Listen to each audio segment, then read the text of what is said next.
top 5 Italian cars that feel absolutely illegal to own. Number 5. Maserati MC20. Meet the Maserati MC20. A $240,000 statement that the company most people forgot about quietly built to the most clever engine in the room. And here's why it's built different. While everyone else was chasing more cylinders, Maserati went the other way. They stole technology straight out of Formula 1 and dropped it into a road car. Let that sink in. From the outside, the MC20 is restraint weaponized. No giant wings, no clown shoe aero, just butterfly doors that swing up like the car is shrugging at your hatchback, a teardrop silhouette carved entirely from carbon fiber, and a stance so clean it makes other supercars look like they're trying too hard, because trying too hard is for peasants. Step inside and there's almost nothing there. 2 screens, some Alcantara, a steering wheel, and the message we trust you to actually drive. No 47-inch dashboard television, no mood lighting that changes with your astrological sign, just intent. Under the hood, well, behind your skull, sits the real headline, a 3.0-litre twin-turbo V6 called the Nettuno. Only 621 horsepower, you say? This engine uses a pre-chamber combustion system, the same turbulent jet ignition witchcraft that Mercedes used to dominate Formula 1. In plain terms, it ignites a tiny fireball first, then uses that fireball to ignite the real explosion. The engine sets off a controlled bomb to start a bigger bomb, 0 to 60 in 2.9 seconds, top speed north of 200 miles per hour from 6 cylinders. For the buyer, the MC20 is not just a supercar, it's proof that the smartest car in the room doesn't have to shout.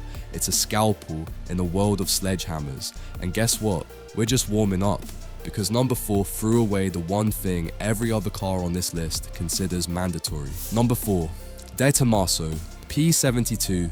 Meet the Tomaso P72, a $1.8 million love letter to an era when cars were sculpted, not engineered by a committee of spreadsheets. Brace yourself, because this one is built different by being built backwards.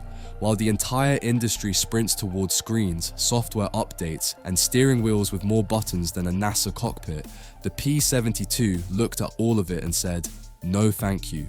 From the outside, it is, and I want to be precise here, illegally beautiful.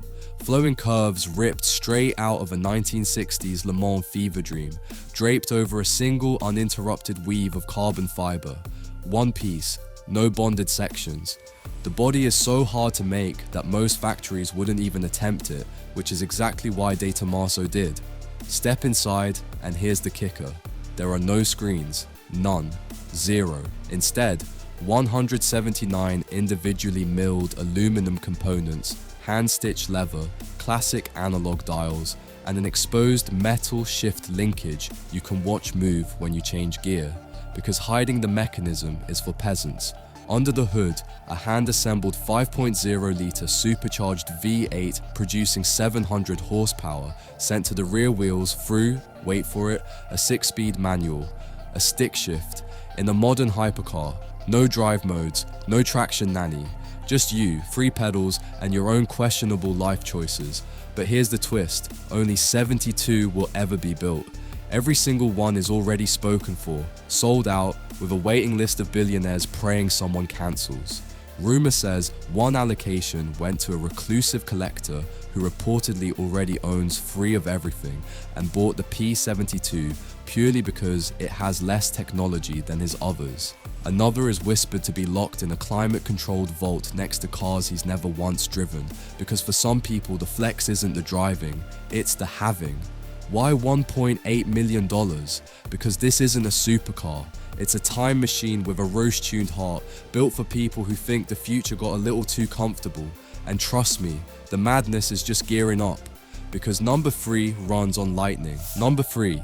Lamborghini Sián FKP 37. Meet the Lamborghini Sián. The name literally means lightning in the dialect of Sant'Agata.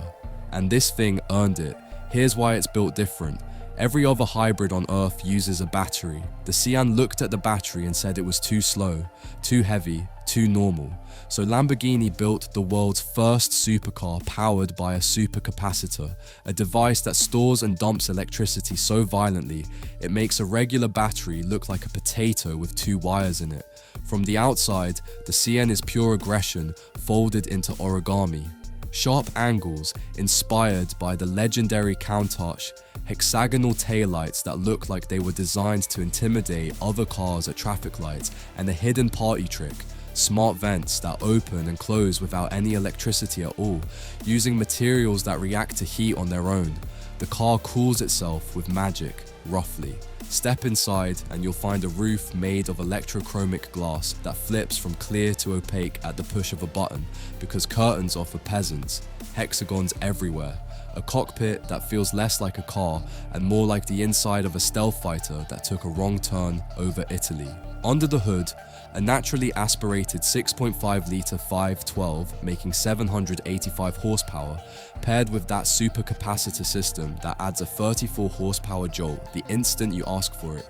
Total, 819 horsepower, 0 to 60 in 2.8 seconds, the fastest accelerating Lamborghini ever made at the time. And the genius part? The whole hybrid system weighs almost nothing. But here's the kicker. Only 63 coupes exist. 63. The number is a tribute to 1963, the year Lamborghini was founded. They were sold out before most people even knew the car existed. Rumor says one belongs to a crypto billionaire who paid in full, in coins, from a wallet whose password he allegedly tattooed somewhere unspeakable. Another is said to live in a private collection alongside cars that have never touched public roads, owned by a Middle Eastern royal whose garage reportedly has better security than most international airports. Why $3 million? Because this isn't a hybrid. It's a thunderstorm Lamborghini learned to keep in a bottle. And guess what? We're just getting started. Because number 2 isn't built in a factory, it's built in a temple. Number 2, Pagani Huayra meet the Pagani Huayra. Named after Huayra Tata, a South American wind god, and honestly, that's the most reasonable thing about it. This is what built different looks like when one obsessive genius refuses to compromise on anything, ever. Horatio Pagani doesn't run a car company. He runs a cult of perfection in Modena, and the Huayra is the offering. From the outside, it's jewelry that does 238 miles per hour, but look closer. See those 4 little flaps, 2 front, 2 rear? Those are active aerodynamics, and they move independently, automatically, mid-corner to keep the car glued flat to the planet. The Huayra doesn't have a giant fixed wing. It has 4 tiny ones with a brain, because looking like a high school science project is for peasants. Step inside, and this is where grown adults weep. The cabin is carved like a Swiss watch had a baby with a fighter jet. Exposed gear linkage milled from solid aluminum, sitting in the open like sculpture.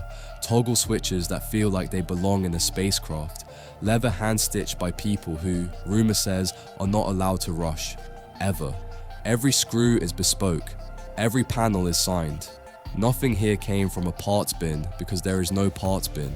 Under the hood, a hand-built 6.0-litre twin-turbo V12, commissioned from Mercedes-AMG specifically and only for Pagani. 720 horsepower, 1,000 Newton-meters of torque, 0 to 60 in 2.8 seconds.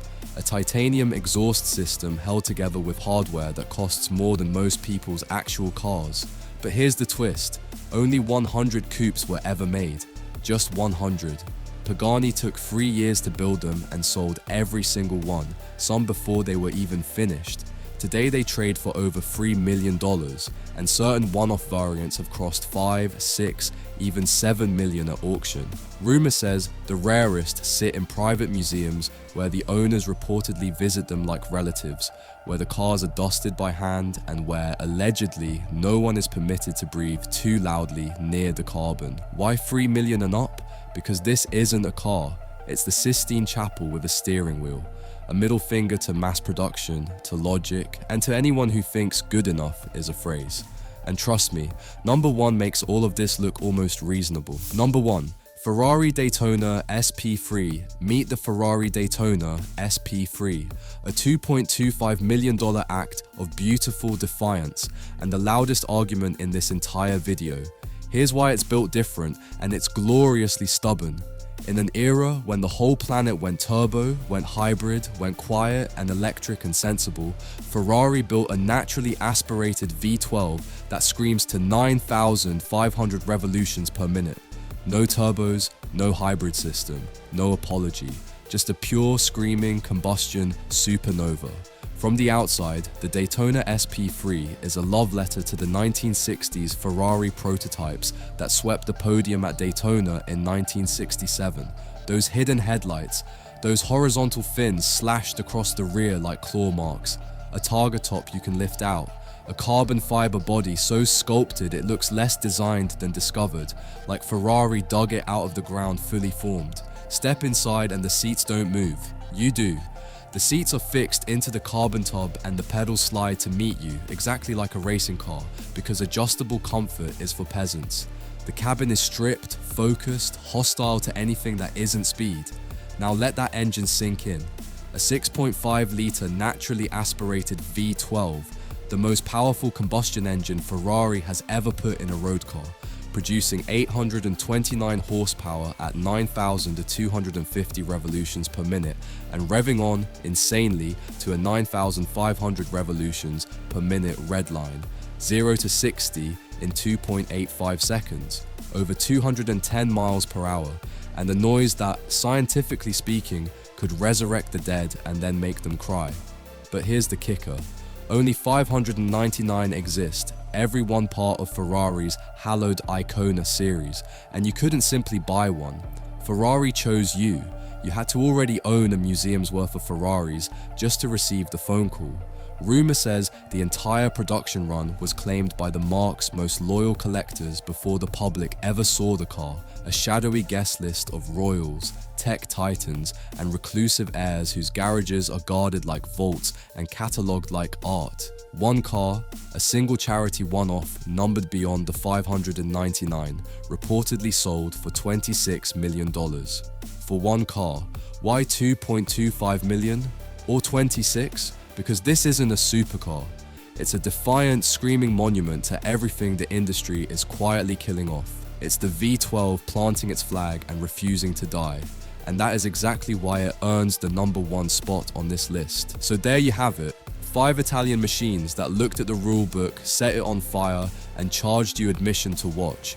Personally, if you put a, frankly absurd, blank check in my hand, my heart goes to the Pagani Huayra, because anything built with that much obsession deserves to be loved. But the Daytona SP3's V12 might just be the last of a dying breed, and that's hard to argue with.